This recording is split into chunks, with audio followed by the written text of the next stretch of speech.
soyez pas séduits par la beauté, ne soyez pas séduits par les Français, ne soyez pas séduits par l'anglais, mais ayez un esprit de discernement. Ayez un esprit de discernement. Nous voulons posséder les portes, mais il est très important parce qu'il y aura des personnes qui vont s'approcher de nous, pas dans le but de nous accompagner vers la possession des portes, mais dans le but de nous détruire. Amen. Il sait très bien que le Seigneur t'a promis des choses. Le Seigneur Dieu a promis que tu vas posséder beaucoup de portes cette année. Tu vas posséder les portes. Mais le diable, qu'est-ce qu'il va faire? Il va t'envoyer des personnes qui vont te détourner de cette direction que le Seigneur veut que tu puisses prendre. N'oubliez pas, le frère Josué nous avait parlé ici, il a parlé de l'obéissance. Papa aussi avait parlé de l'obéissance. Est-ce que je suis avec quelqu'un? C'est la première erreur que les marins ont fait. Ils ont accepté son discernement. Et cet après-midi, je voudrais inviter quelqu'un. Cette année, ne fais pas des choses par ton intelligence ou par tes expériences personnelles, mais fais des choses par discernement. Est-ce que je parle à quelqu'un? Et la deuxième erreur que ces personnes ont fait, ils n'ont pas posé la question sur la destination de Jonas. Jonas a s'est présenté à Foutika Biyamati Malamongo. Ils n'ont pas posé des questions si Jonas allait où. Parce que eux, ils partaient à Tarsis pour faire du commerce. Jonas, tu partais où? Tu n'as pas des marchandises. Tu n'as rien. Mais aux autres matins, tu as commerce comment? Parce que toi, tu n'es pas à faire le commerce. Ils n'ont pas demandé la destination, la raison pour laquelle Jonas s'est présenté à bord de cette barque. Jonas allait à Tarsis pour fuir le Seigneur. Mais ils partaient à Tarsis pour faire le commerce. Des destinations, même destination, mais un esprit différent. Est-ce que je parle à quelqu'un? Ils étaient dans une même barque. La même destination, d'aller à Tarsis. Mais les esprits différents. Les autres partaient pour faire le commerce. Mais Jonas partait pour fuir Dieu. Est-ce que je parle à quelqu'un? Nous pouvons être dans une église. Vous êtes dans un groupe de gens. Vous êtes dans votre foyer. Excusez-moi, je prêche la vérité. Vous êtes dans un même foyer, mais vos esprits sont différents. Nous sommes dans une même église, nous sommes en train de travailler pour l'avancement de ce travail. Nous sommes en train de mettre les idées ensemble pour chercher à avancer le travail. Mais il y a certaines personnes, les esprits sont différents. Voilà pourquoi la Bible déclare que deux personnes ne peuvent jamais marcher ensemble s'ils ne commencent pas par se mettre d'accord. Nous voulons posséder les portes, c'est un voyage. L'année 2026, c'est un voyage que nous sommes en train de faire. Et nous devons savoir, au cours de ces voyages, choisir des personnes avec qui nous avons le même esprit. Choisir des personnes avec qui nous avons la même vision, la même manière de voir les choses, la même perception des choses. Pendant que toi, tu veux posséder les portes, mais il y a une personne, pour lui, c'est encore le temps de jouer. Pendant que toi, tu penses à posséder les portes, mais pour cette personne, pour lui, c'est encore le temps de se distraire. Nous n'avons pas le temps de nous distraire cette année. Parce que c'est l'année que le Seigneur Dieu nous a donnée afin de posséder les portes. Ils étaient dans une même barque, mais ils n'avaient pas le même esprit. La même destination, Tarsis, mais l'autre fuyait Dieu, mais les autres étaient en train d'aller faire leur commerce. Vous pouvez être dans un couple, vous avez des projets à réaliser, vous avez des portes à posséder. Mais pendant que toi tu pries, l'autre ne prie pas. Pendant que toi tu pries, l'autre, son travail c'est d'ouvrir des portes. Est-ce que je parle à quelqu'un? Amen. Cette année, nous devons choisir des personnes avec qui faire la marche. Des personnes avec qui nous avons le même esprit. Nous pouvons être ici, nous tous, mais nous allons avancer avec des personnes avec qui nous avons le même esprit. Vous pouvez être dans une même maison, mais il faut avancer avec deux personnes avec qui vous avez la même manière de voir les choses.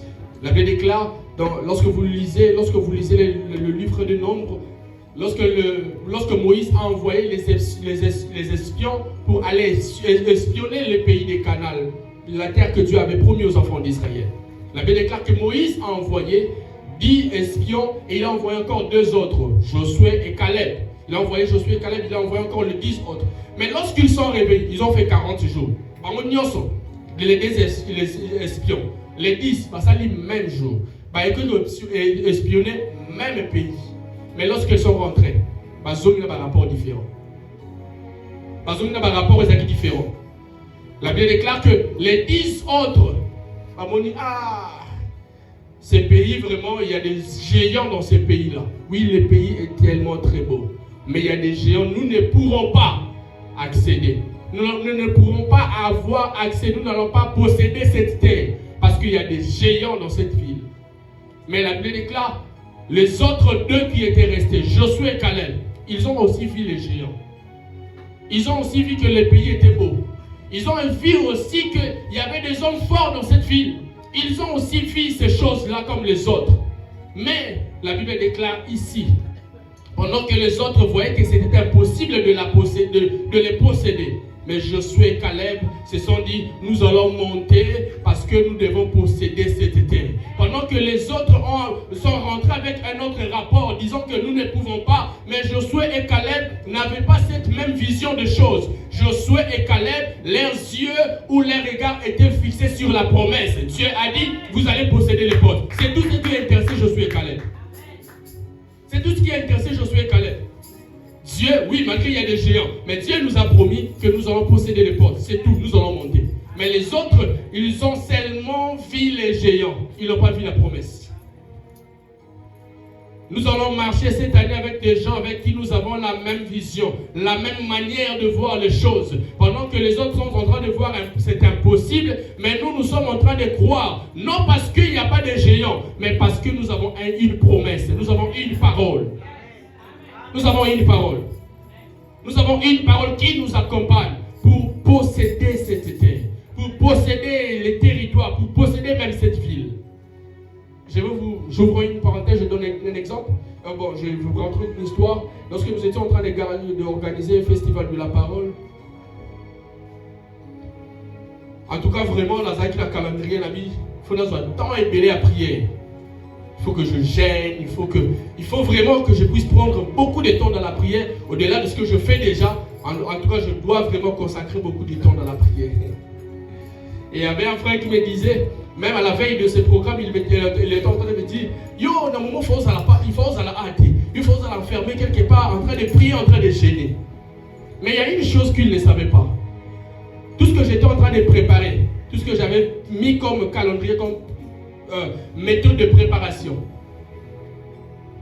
ce n'était pas ce que le Seigneur était en train de voir. Un jour, je dors comme ça. Pendant la nuit, je fais un rêve. Pendant ce rêve, on me donne un verset biblique. Lorsque je me réveille, je prends ce verset biblique. Je lis la Bible. Écoutez ce que le Seigneur m'avait dit. Il m'a dit, ce que tu lieras sur la terre sera lié dans le ciel. Ce que tu lieras dans le ciel sera lié sur la terre. Depuis ce jour-là, dans la salle, j'ai tenu dans l'eau dans la salle. Parce que j'avais une parole qui était en train de m'accompagner. Je savais que celui qui m'avait donné cette parole n'est pas un homme. Il est derrière cette parole pour l'accomplir.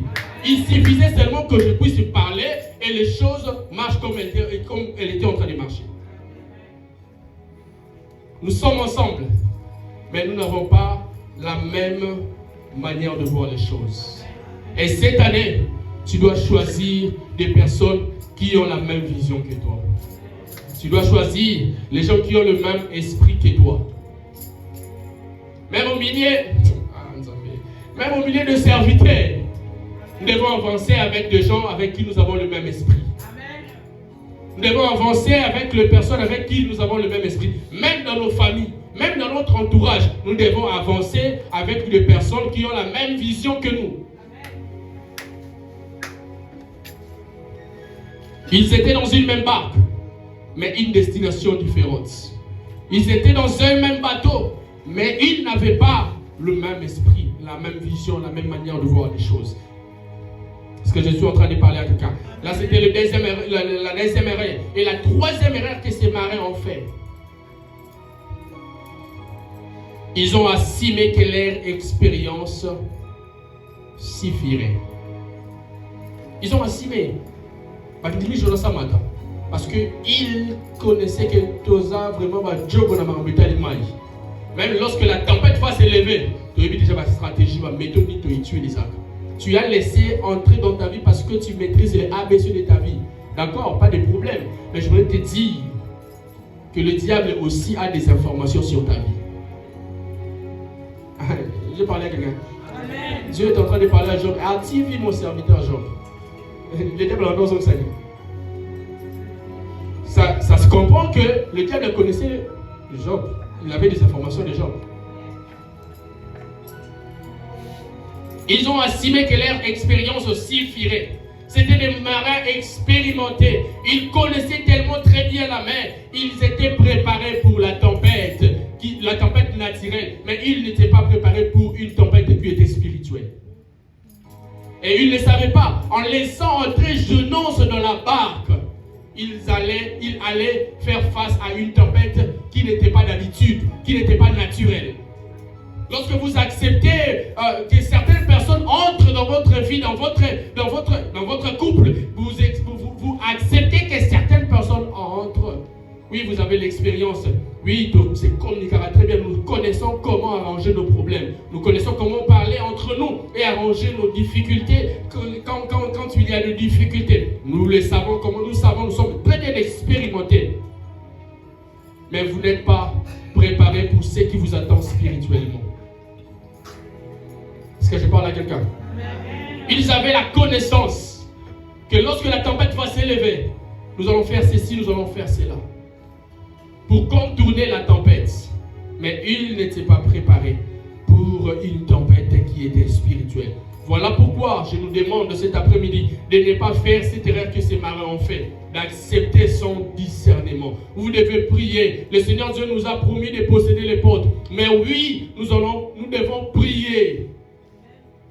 Nous allons prier avant de faire toute sélection. Nous devons avoir un esprit de discernement avant toute chose.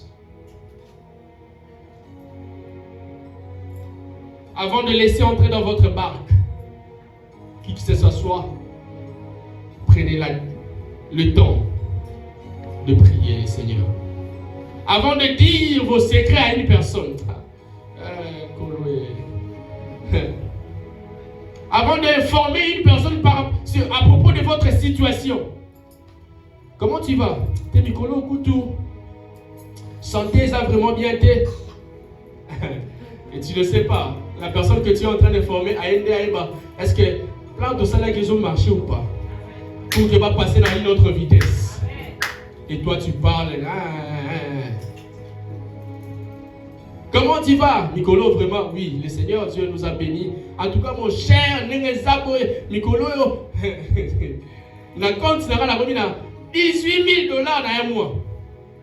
Ah, ok, 18 000, ok. On va faire de tout notre moyen pour que nous ça là, comme ça, on en sous 18 000. Vous voyez ça? C'est lorsque vous marchez sans discernement. C'est lorsque vous prenez des décisions par vous-même que nous nous retrouvons dans ce genre de situation.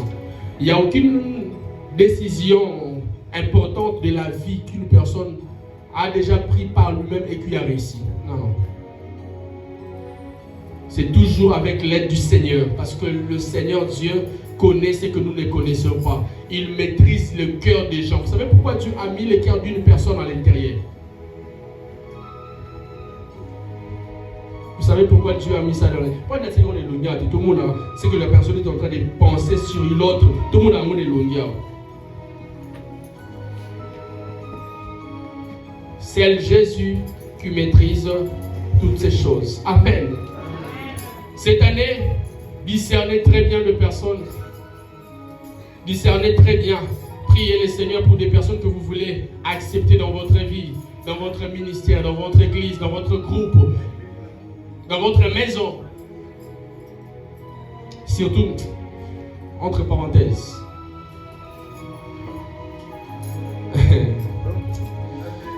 ce n'est pas parce que... Non, je ne préfère pas. Amen. Amen. Que le Seigneur Dieu nous aide cette année à ne pas faire l'erreur que ces marins ont fait. Et le deuxième point, le premier point était sur la porte de l'association. Qui autorisez-vous à monter dans votre barque? Et la barque, j'ai dit, c'est votre vie, c'est votre ministère, c'est votre église, c'est votre maison, c'est vos business, c'est vos projets.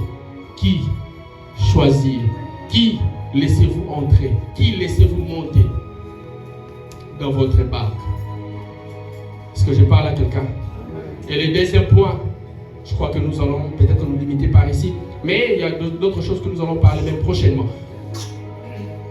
Le deuxième point,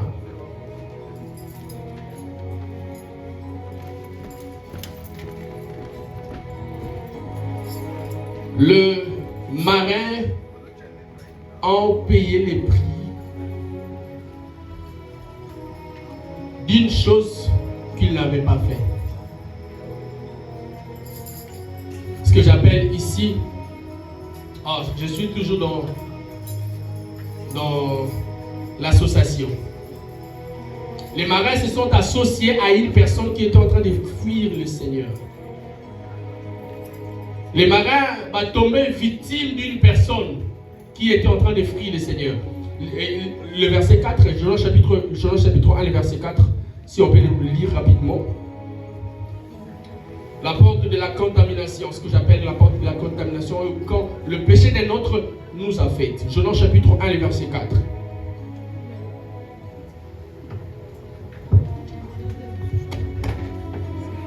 Jésus au nom de Jésus. Amen.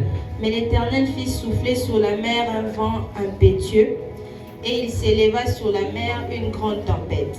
Les navires menacés... Le verset 4. Ok. L'Éternel fit souffler sur la mer un vent impétueux. Le Seigneur Dieu était en train de chercher Jonas. Mais Jonas va se retrouver dans la barque avec le marin. Est-ce que Dieu est en train de chercher les marins? Est-ce que Dieu avait besoin de marins? Est-ce que Dieu avait besoin que les marins puissent retrouver les bons chemins? Non, ce n'était pas les marins que Dieu cherchait. Il cherchait Jonas. Mais la Bible déclare ici, les marins ont aussi payé les prix. Ils ont aussi payé les conséquences. Ils ont aussi, eux, payé les conséquences. Pourquoi? Parce qu'ils avaient accepté Jonas. Il y a certaines personnes qui sont en train de fuir la colère de Dieu. Et lorsque vous vous associez avec ces personnes, ce qui est en train d'arriver à ces personnes va vous atteindre aussi. Est-ce que je parle à quelqu'un? Amen. Ils ont affronté la tempête qu'ils n'avaient pas causée. Ce n'est pas toi qui as désobéi à Dieu. Mais puisque tu t'es associé à une personne qui a désobéi à Dieu, tu es en train de payer le prix. Est-ce que je parle à quelqu'un? Jonas était en train de fuir Dieu. Jonas était en train de partir pour fuir le Seigneur. Mais les marins ont payé le prix. Va tomber ma victime. Va tomber ma victime. Une personne qui est en rébellion peut attirer un malheur ou une tempête dans un groupe de gens. Une personne qui est en rébellion peut attirer dans votre vie, lorsque vous vous associez avec cette personne, il peut attirer la tempête. Vous ne comprenez pas. On prie, toujours s'amener là, toujours prier, toujours gêner, mais rien ne change. Mais qu'est-ce qui ne va pas? Le problème, ce n'est pas vous. Le problème, c'est Jonas. Le problème, ce n'est pas vous. Vous priez, vous faites tout ce qui est par votre expérience, par votre sagesse, par votre intelligence. Vous priez le Seigneur, mais rien ne marche. Parce que le problème, ce n'est pas vous. Le problème, c'est la personne avec qui vous êtes associé. Les marins basalaient de l'autre côté, mais ils ont à payer les prix. Lorsque vous lisez Josué chapitre 7, la Bible nous parle de l'histoire d'Akan. Israël, nous sommes toujours dans la possession des portes. Israël est en route pour Canaan. Israël passe Jéricho. Jéricho est tombé. Israël va se retrouver devant une petite ville, un petit pays comme ça. Mais Israël va perdre le combat. Josué est tellement énervé, il est étonné. Mais comment Jéricho coûte tout? Jéricho est tombé. Mais comment Haï peut nous gagner? Comment Haï peut nous gagner? Jéricho, c'est comme un pays d'Afrique qui se bat avec les États-Unis ou la Russie. RDC Boudin Russie, RDC Lobby Russie. Mais vous vous retrouvez devant Botswana, Balongibino. Incompréhensible. Josué n'a pas compris ces choses. La Bible déclare que Josué a commencé à prier pour consulter le Seigneur. Mais qu'est-ce qui est la base? Qu'est-ce qui est la base? La Bible déclare qu'il y avait un homme, le Seigneur, avant que Israël puisse aller dans ces combats, Dieu avait dit aux enfants d'Israël, vous allez détruire tout par interdit. Vous n'allez rien prendre dans ces pays, vous n'allez rien prendre, vous n'allez récupérer aucune chose. Mais la Bible déclare, il y avait une personne au nom d'Akan qui a désobéi. Et cette désobéissance a fait en sorte que tout Israël puisse tomber. À cause de ce qu'un homme a fait, à cause seulement de ce qu'Akan avait fait, Josué chapitre 7. Mais la Bible déclare, tout Israël était défait.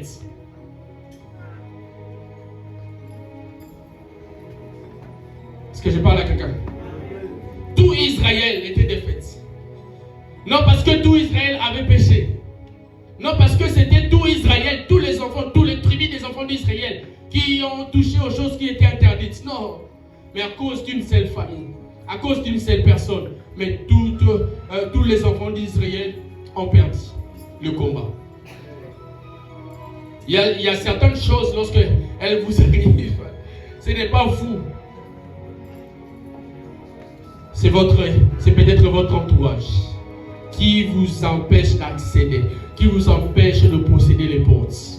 Parce que c'était le chemin vers Canaan. C'était ça le chemin vers Canaan. Balongi Jéricho. Ils sont en train de continuer le chemin. C'était ça le chemin vers l'accomplissement de la promesse que tu as faite à Abraham dans Genèse chapitre 22, 17.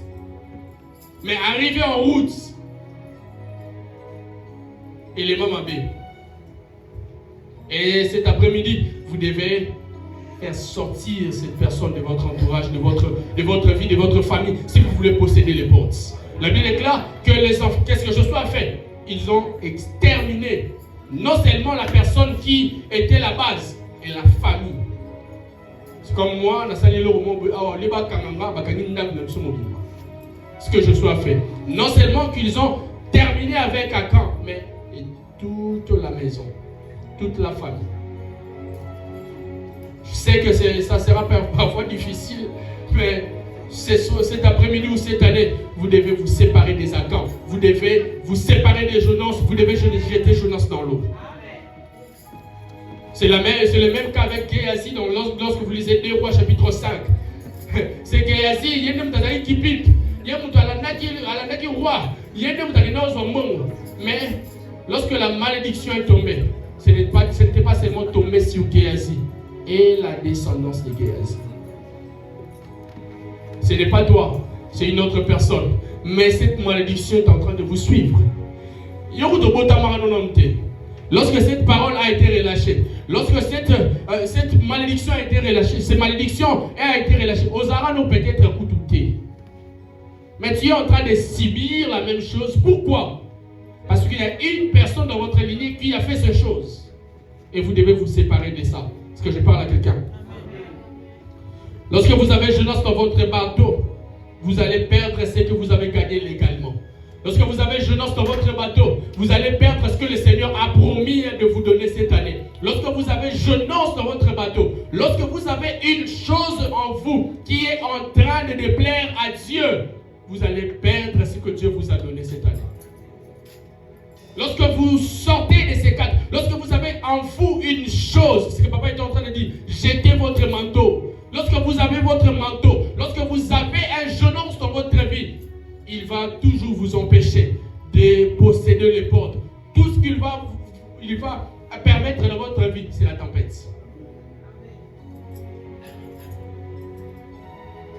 Vous allez perdre lorsque... continuez aux anamawa. Non, je ne peux pas me séparer de cette personne, je ne peux pas me séparer de ces choses, de cette chose. Je ne peux pas. Ok, tu ne peux pas. D'accord? La Bible déclare, écoutez, le deuxième, écoutez, ce qui est arrivé lorsque ces personnes ont décidé de garder Jonas sur leur bateau. La Bible déclare, ils ont jeté leur cargaison. Dans le verset 5, ils ont jeté tout ce qu'ils avaient. Bon, c'est le commerce. Pas même si on a pas qui nous ça la commerce, pas qui notait qu'à base mais la Bible déclare pendant qu'ils étaient en train de partir, ils ont laissé Jonas entrer dans les bateaux. Qu'est-ce qui est arrivé? C'est la perte. Ils ont perdu les temps. Ils ont perdu. Parce qu'en cherchant à stabiliser les bateaux, en cherchant à stabiliser la navire, ils ont perdu le temps. Ils ont perdu la force. Ils ont perdu même les marchandises. Lorsque vous acceptez Jonas dans votre bateau, vous n'allez pas gagner, mais vous allez perdre de choses. Vous allez perdre des choses que le Seigneur vous a promis. Vous allez perdre votre temps cette année. Au lieu d'avancer, vous allez tourner à rond. À chaque fois que les enfants d'Israël étaient en train d'abandonner le Seigneur, ils tournaient dans le désert. Allez lire le livre de Juges. Lorsque vous lisez ces livres de Juges, vous allez comprendre. C'est la même histoire qui se répète. Qui se répète. Israël a Soumouki, nous avons bâti libérateur, il a libéré les enfants d'Israël. Israël a Soumouki, nous avons bâti libérateur. C'est toujours la même chose dans le livre de Juges, lorsque vous lisez le livre de Juges. Et ce qui a fait en sorte que les enfants d'Israël puissent tourner à rond, pas tourner dans le désert. Au lieu d'avancer vers la terre promise, mais ils tournaient. Au lieu d'avancer vers la promesse, mais vous êtes en train de perdre votre temps parce que vous avez accepté de laisser Jonas entrer dans votre bateau. Quand Jonas est dans votre barque, vous allez perdre légalement, légitimement ce que le Seigneur Dieu vous a promis. Parce que les Jonas n'amènent pas la bénédiction. Les Jonas n'amènent que la tempête. Est-ce que je parle à quelqu'un? Ils vont vous amener l'épuisement, que ce soit spirituel ou physique. Et non seulement ça, ils vont aussi amener la paix. Parce que tous ceux qui étaient dans ces bateaux, ils avaient peur de mourir. Tous les efforts vont ensemble. Ils n'étaient pas fatigués. Et cette année, nous voulons posséder la porte. Et nous avions dit, pour posséder cette porte, nous avons besoin de la foi. Or, la paix, c'est l'ennemi de la foi. Est-ce que je parle à quelqu'un? Lorsque vous acceptez de faire entrer Jonas dans votre vie, il vous amène la paix. Il chasse la foi. Et s'il chasse la foi, comment vous allez posséder les portes? Pas ainsi dit. Oh. Est-ce que je parle à quelqu'un? Ils ont fait tout ce qui était dans leur pouvoir, dans leur expérience, pour chercher à stabiliser la navire, pour chercher à stabiliser la barque.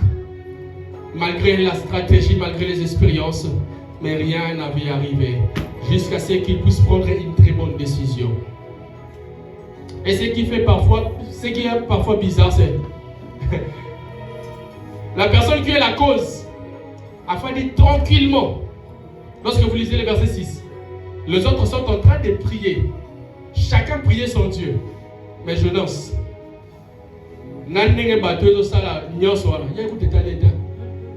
parce que tout ce qui se passe là, ce n'est pas son problème. Lui, il n'a rien à foutre avec tout ce qui se passe. Lui, l'objectif, c'est de fuir le Seigneur. C'est d'amener seulement la tempête. Il sait que c'est lui le problème. Parce que c'est lui le problème. Parce que c'est lui qui a les problèmes. Il le sait. Il dit que il y a une tempête dans la famille. Il y a une tempête dans la vie. Lorsque tu proposes même de prier, il est allié. Je crois que si le Seigneur va nous permettre de revenir, nous allons continuer avec les autres points, les autres versets. Je me limite ici par le verset 5 de ce livre de Jonas, chapitre 1. Si le Seigneur nous permettra de revenir peut-être prochainement, nous allons continuer à partir du verset 6 jusqu'à la fin pour voir ce qui est arrivé. Mais ce que j'aimerais que nous puissions retenir pour cet après-midi, vous devez discerner. Cette année, le Seigneur Dieu va faire tout ce qu'il vous a promis. Il y a une chose que je sais, le Seigneur ne ment jamais. Il n'est pas un homme pour mentir, ni un fils de l'homme pour se repentir. Il a dit à Abraham que ta postérité possédera les portes de ses ennemis. Même spirituellement, même physiquement, Israël a possédé. Israël a possédé. Cette promesse s'est accomplie. Et des choses que le Seigneur nous a dit, nous n'allons pas les posséder dans le futur. C'est aujourd'hui. Mais ce qu'il nous faut, c'est nous séparer des Jonas. De nous séparer des Jonas. Lorsque je parle de Jonas ici, on a précisé quelque chose. Pendant que nous avons la Jonas, nous avons déjà dit que nous avons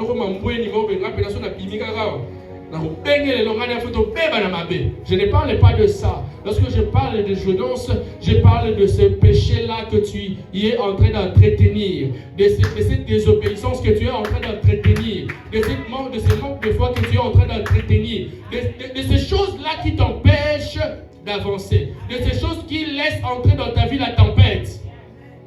Que ce soit des humains, que ce soit des choses, que ce soit un comportement. Frères et sœurs, cet après-midi, je nous invite à jeter ces choses dans l'eau.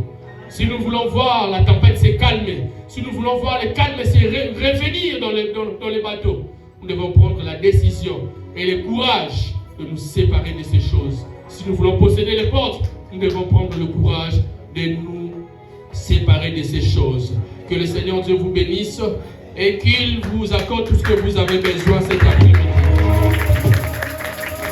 Baissons notre tête, nous allons prier le Seigneur. Je veux que tu puisses prier le Seigneur, que tu dises à Dieu, Seigneur, j'ai besoin de ton esprit. La Bible déclare que l'esprit du Seigneur, c'est l'esprit de discernement. C'est l'esprit du Seigneur qui nous amène à discerner les choses. C'est l'esprit du Seigneur qui nous amène à sélectionner.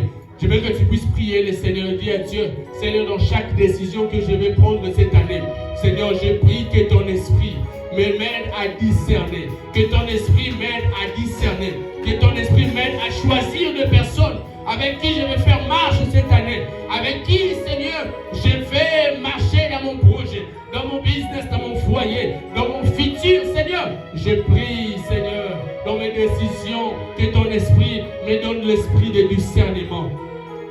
Est-ce que tu peux prier, Jésus? Seigneur, Seigneur Jésus, Seigneur Jésus, Seigneur Jésus, donne-nous, Seigneur, à discerner. Donne-nous, Seigneur Jésus, donne-nous, Seigneur, à très bien sélectionner, à sélectionner comme toi, Jésus, à sélectionner comme toi, Père, à sélectionner, à choisir comme toi tu as choisi, Père. Oh, Père, nous avons besoin de toi, Jésus.